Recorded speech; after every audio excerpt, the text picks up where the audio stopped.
Hey everyone, welcome to the Groups overview in the Mason Controller. Groups are a way for you to really easily manage and organize your device fleet, and they give you full control over deployments of things like app updates, OS updates, device configurations, or security patches. As you scale, managing your device fleet can get really complicated really fast. So to help make that process a little bit easier, we give you full control over how you create, organize, and manage your device groups. You can organize your groups however makes the most sense for your business. Some common examples we typically see are organizing by things like customer, product, or where a product is in the development lifecycle.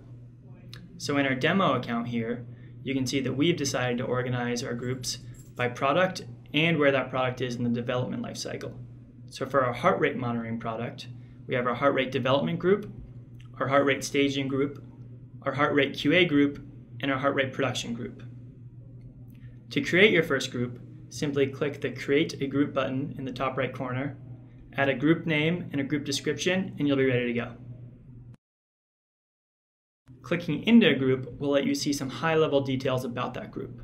So you can see things like a description, when it was created, or what devices are part of that group.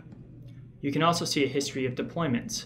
So you can see we've deployed 3 versions of our heart rate monitor config and a standalone app update.